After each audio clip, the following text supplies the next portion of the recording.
Hello, welcome replay viewers. I noticed that Lila was starting with this on her screenshot. Uh-oh, don't go blank. And I thought it was a great idea to go ahead and copy her and start this as the screenshot because this is the Brave Scopes Challenge created by Alex at Life on Island, who has just popped in. And today we are on day 4, your favorite game, card or board game. So I am here to share that. Hi, Alex. I've been seeing you all day, on and off. This has been so much fun. My name is Mary. I'm a homeschooling mom of 4, and I blog and have a Facebook page for my blog at notbefore7.com. That's the actual address of the blog, but if you type Not Before 7 into Facebook, you can find my blog page. I'll try to list all these games out there at some point. All right, I'm a big game player, so this was really hard for me because I have a lot of games. We love to play games. I grew up in a family where we played games a lot. In fact, I was hoping my brother would pop in here because I was going to ask him if he remembered playing the game Talisman for hours on end at our dining room table and leaving it set up for days. But I don't see him on here. So here's what I did. I wrote down all the games, and I'm going to show you that so that way those of you who have to pop out, you can screenshot it, and there's just a list of games, but then I'll tell you about a few of them that I think maybe aren't as popular. So I wrote them all down. The red ones are the card games. Let me show you. Here are some of our favorites. The red ones are the card games that we like. If there's a star by them, I have ordered them for Christmas. We don't actually own them yet. The dark blue on the left are board games that we have liked. Then there is light blue. There are solitaire games that my kids play solitary by themselves. And then I have just stars by a little dice game called Left, Right, Center that I will explain. That is a lot of fun. So I'll go ahead and start with our card games. Oh, I'm not even sure I did put array on there. So here are some of our card games. I think a lot of these are pretty common, but I wanted to give all the names first because I tend to ramble and I love to talk about games. This one, real quick, I actually just got from another scoper. This one is called IC10, and it's great. You just take turns flipping over these little number cards, and at any point, someone can yell, IC10, and they can grab the 2 little discs, and that kind of counts as your points. Now, there are sharks in it, and if you flip over a shark, you lose all your points. That really upset my 6-year-old, so we don't play with the sharks. Let's see. I think Apples to Apples is a classic. This is the kid version. Really, the only difference is that it's going to have more people and book titles and adjectives and all that they're familiar with, where I think when you get the adult version, sometimes there are just names of famous people and stuff like that that the kids might not know yet. But they're pretty much the same game. Of course, classic is Skippo. This one I have memories of playing with my mom after dinner. So a lot of times I'll ask the girls if they want to play. I'm not even sure how long my mom and I did that, but it stands out in my mind. I'll have to ask her if we actually did that a whole lot. Blink is another really great card game.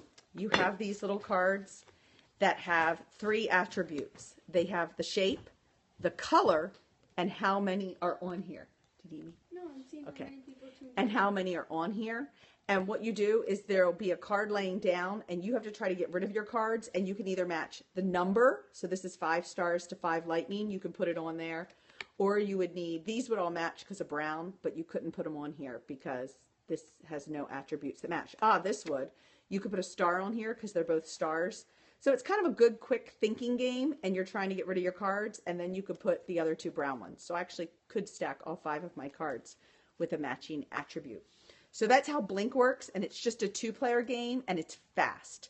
You've got 2 piles, and you are just, oh, I got a little Jolteon floating in my periscope. So you're just trying to get rid of your cards. That's a really fun one. And when you're speaking of attributes on cards, set is another one. It shows on the back. These cards have several different attributes. They have the color, purple. They have, all right, girl. they have the shape, which can either be this oval or the Z or the diamond. And then they have what's filled in. So you can have strikes, solids, or empty. And what you try to do is you lay 12 cards out in front of everyone.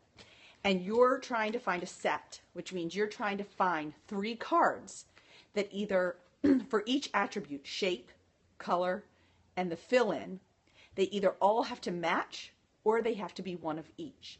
So you could find a set. I should have prepared a set to show you here. Here's a set. This 1, 2, and 3 here. So they all are the same shape. They're all the same fill-in, blank, but they're all different number. 1, then 2, then 3. So as long as the 3 attributes are either all the same or all different, there might be a 4th attribute. Am I forgetting? Yeah, it's color, symbol, shading, and number. Sorry. So great game. It's actually pretty, they say that if you flip 12 cards over, there's always a set. But sometimes we sit and we stare and we stare and we cannot find one. And so we'll add 3 or 4 more cards. So you can do that too. Ah, yeah, we like that game too. It's a good one. This was actually one that Julie Bogart suggested one time for spelling, and we've actually found it really fun. It's called Quiddler.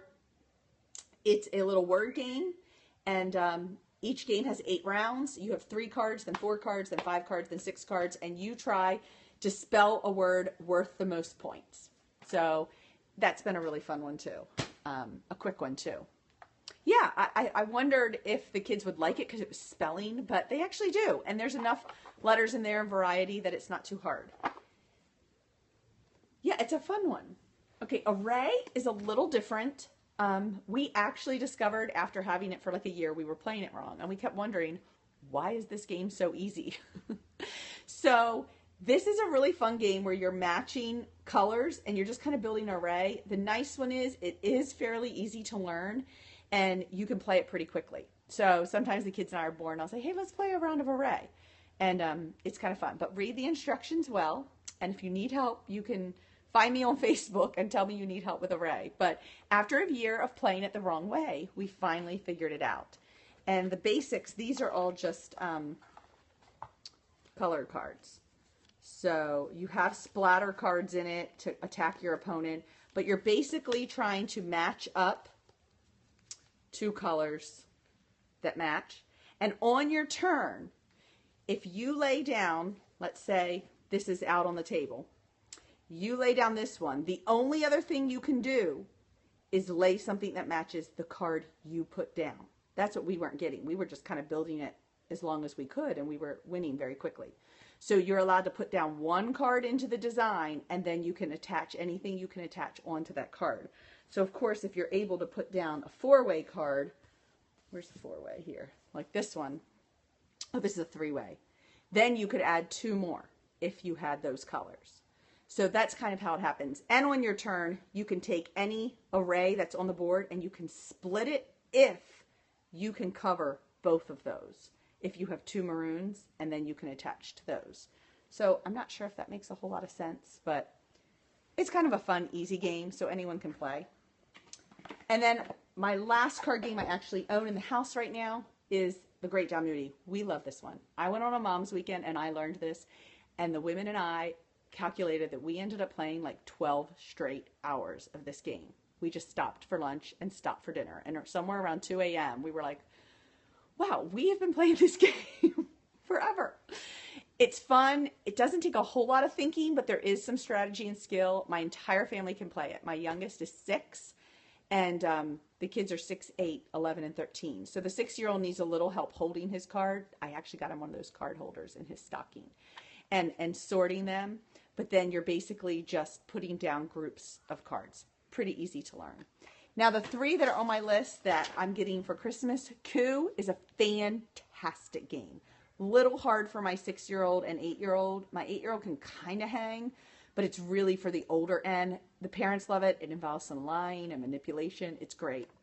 Pit is a family game from my camping days, and it's loud. It involves a lot of yelling, so I think my kids are going to like that one. And Dutch Blitz we have ordered for Christmas also. So I don't have them to show you, but I've heard really great things.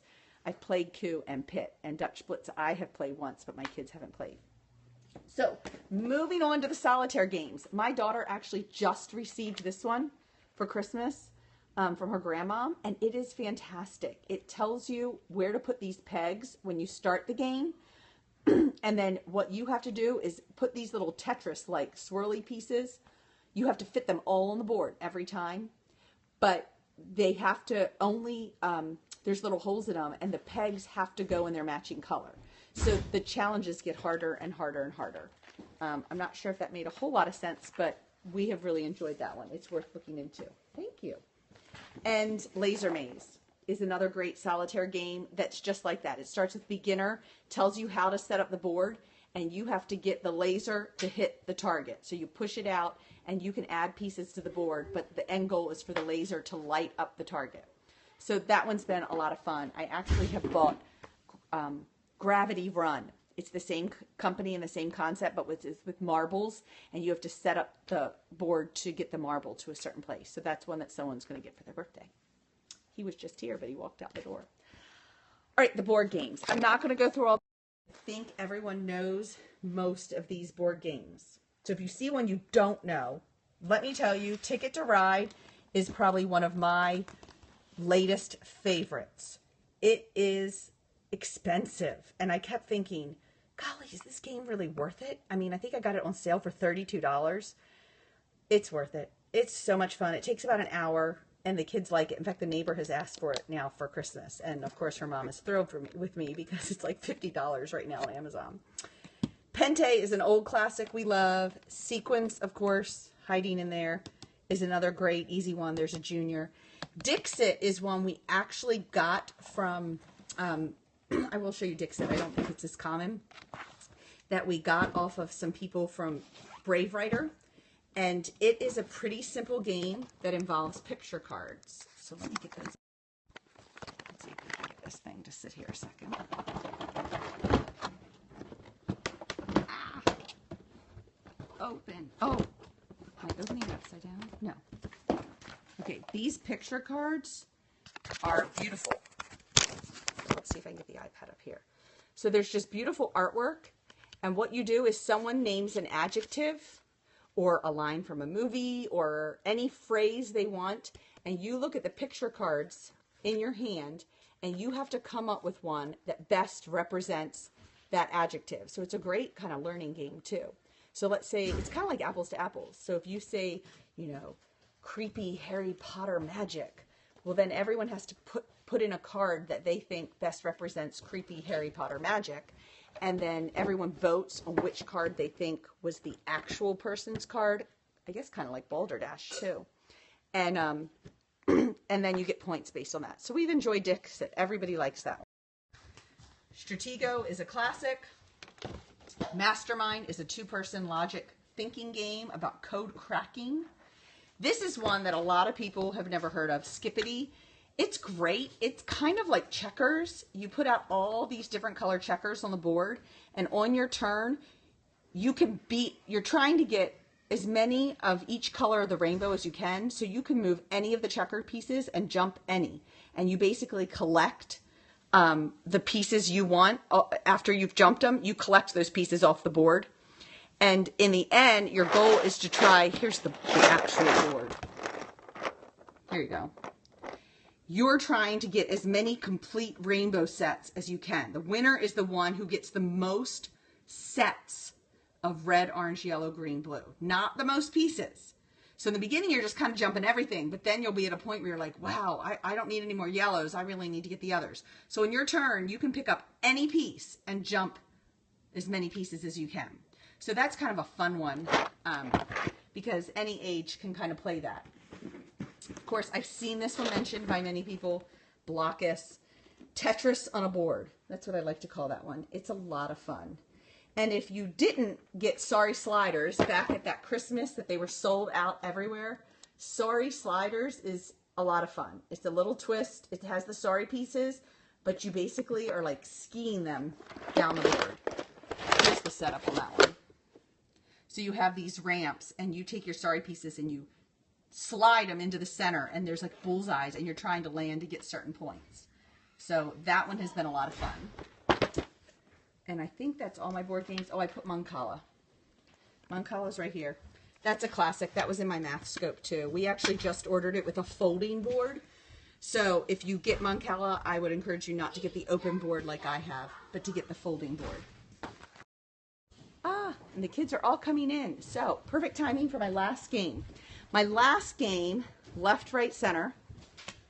Okay, guys, let me finish this up and then I'll help you all, okay? My last game, left, right, center, is actually a bit of a betting game. We played this when it was all adults. Hey, I played it. But you have 3 die, and on each die there's either a dot, a C, an R, or an L. And you just go around the table and everyone rolls the die. Now, technically, it comes with these little poker chips to play with. So everyone starts with 3 poker chips, and when it's your turn, you roll 3 die. Well, if you get an L, you have to pass one of your chips to the left. If you get an R, you have to pass it to the right. If you get a C, you have to put it in the center. And if you get a dot, you get to keep it. Yeah, it is fun. Now, I'll tell you what makes it a little more fun. And you have to decide at what age you're fine with your kids gambling. But when we have played it with adults, instead of using the little poker chips that come with it, we use dollar bills. So everyone has 3 $1 bills in front of them. And then when you roll the die, We used quarters. okay, the kids have used quarters. We've done it with quarters with the kids, but we have done dollar bills.